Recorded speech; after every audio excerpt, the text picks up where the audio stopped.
हरे कृष्णा। राधे राधे सभी को। आप सभी के अच्छे स्वस्थ की मंगल कामना के साथ और भगवान श्री विष्णु के चरणों में ध्यान लगाते हुए मैं आज की कथा को शुरू करूंगी। पर उससे पहले अगर आप मेरे चैनल पर नए हैं तो मेरे चैनल को सब्सक्राइब कर लीजिए और साथ ही बेल आइकन को भी प्रेस कर दीजिए ताकि हर वीडियो की नोटिफिकेशन आपको मिलती रहे। तो बोलिए श्री विष्णु भगवान की जय, वैशाख मास की जय। मैथिल बोले, इस वैशाख की कौन कौन सी तिथियां अत्यंत पुण्य कारक हैं और क्या क्या दान विशेष रूप से उत्तम है और संसार में इन्हें किसने प्रख्यात किया है, यह सब बताइए। यह सुन श्रुतदेव जी कहने लगे, वैशाख में मेष के सूर्य की 30 तिथियां बड़ी उत्तम है, जिनमें दान करने से कोटि गुना फल होता है। एक एक तिथि में स्नान, दान, होम, पूजा आदि करने से तत्काल मुक्ति होती है। कथा सुनने से रोग अथवा दरिद्रता से पीड़ित दुख भी दूर हो जाते हैं। जो इन तिथियों को व्यर्थ व्यतीत करता है वह गोघाती, कृतघ्न, मित्रघाती और आत्मघाती होता है। दरिद्र, धनवान, लंगड़े, अंधे, विधवा स्त्री, बालक आदि सबको यह वैशाखोक्त धर्म अत्यंत सुख से साधन के योग्य है।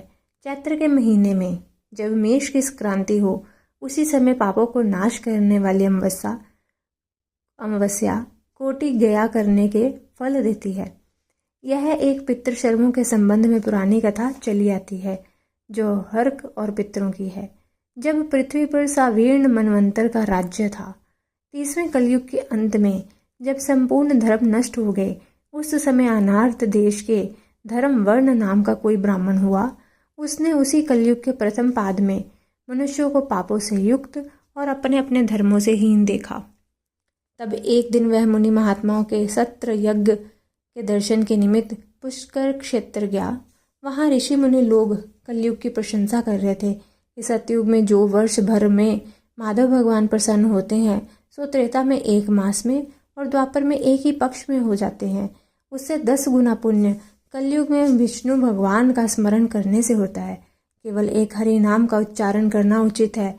जब यह प्रसंग हो रहा था, तभी नारद मुनि खूब हंसने लगे और उन्मत्त की तरह नाचने लगे।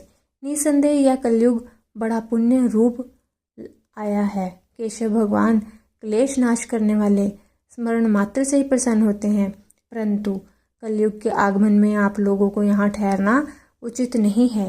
इस पाखंड में भारत को छोड़कर सुखपूर्वक अन्यत्र जहाँ कहीं मन प्रसन्न हो विचरो। यह वचन सुन व्रतधारी मुनि यज्ञ समाप्त कर शीघ्र ही चले गए और धर्म वर्ण भी पृथ्वी त्यागने का विचार कर ब्रह्मचार्य व्रत में जटाधारी साधु की भांति कलयुग में अनाचरों को देखने गए। वहां जाकर क्या देखते हैं? संपूर्ण मनुष्य जाति घोर पाप में मगन है। ब्राह्मण, शूद्र और सन्यासी पाखंडी हो गए हैं। पत्नी पति में, गुरु शिष्य में, सेवक स्वामी में, पिता पुत्र में परस्पर विरोध रहता है। ब्राह्मण शूद्रवत गौ बकरी के समान हो गई है। वेद कहानी मात्र है। सत्य कर्म साधारण हो गए हैं। देवताओं की जगह भूत प्रेत आदि की पूजा होती है। अधम और नीच पूज्य हो गए हैं। इस कलयुग में भ्राता भगनी से, पिता पुत्री से संगम करते हैं। साधु महात्माओं का अपमान होता है, पापियों का सत्कार होता है, इत्यादि घोर दुराचार हो रहा है। यह सब देखते देखते वर्ण धर्म आश्चर्य युक्त हो पितरलोक को गया।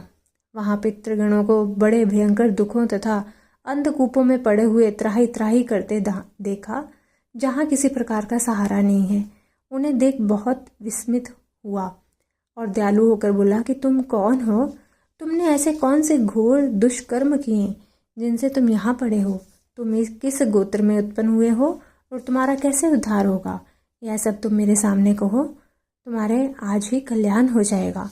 उसके ऐसे वाक्य सुन दुख से व्याकुल पितृशर्व प्रसन्न हो दीनवाणी से कहने लगे कि हम श्रीवत्स गोत्री हैं। हमारा वंश पाप से क्षीण है। हमारे लिए पिंड दान करने वाला कोई भी संतान नहीं है। इसी से हम दुरात्मा अंधकूप में पड़े हैं। हमारे कुल में एक धर्म वर्ण ही बड़ा यशस्वी है। वह सबको छोड़ अकेला ही विचरता है। उसने गृहस्थी धारण नहीं की है। वही दुर्वा का तंतु रूप है जिसे पकड़कर हम लोग लटक रहे हैं। अतः धर्म वर्ण की आयु क्षीण होने पर इस अंध तामिसा दुर्गम कूप में गिर पड़ेंगे। इससे हे तात, तुम पृथ्वी पर जाकर धर्म वर्ण को समझाओ कि तेरे पितृ सर्व दुख से पीड़ित केवल तेरे एक दूब के सहारे लटक रहे हैं। तेरे मरने पर और संतान ना होने पर हम और तू सब अंध ताम्रिस्त कूप में पड़ेंगे। इसलिए ग्रस्त धर्म ग्रहण करके संतान वृद्धि करे। जब वह संतान गया को जाए, वह शाक्तोक्त धर्म करे, विष्णु भक्त हो, एकादशी आदि व्रत करे एवं पाप नाशनी कथा सुने, जिससे उसकी 100 पीछे की और 100 आगे की पीढ़ी नरक जाने से बचे और हमको तथा उसको उद्धर्व गति प्राप्त होगी। तुम ऐसे सत्य वाक्य समझकर धर्म वर्ण को ग्रस्त में प्रवृत्त करो। पितृशर्मों के ऐसे वचन सुन अचंभे में पड़ रोता हुआ हाथ जोड़ नमस्कार कर धर्म वर्ण बोला कि हे महाराज, मैं ही दुराग्रही तुम्हारा वंशधर धर्म वर्ण हूँ।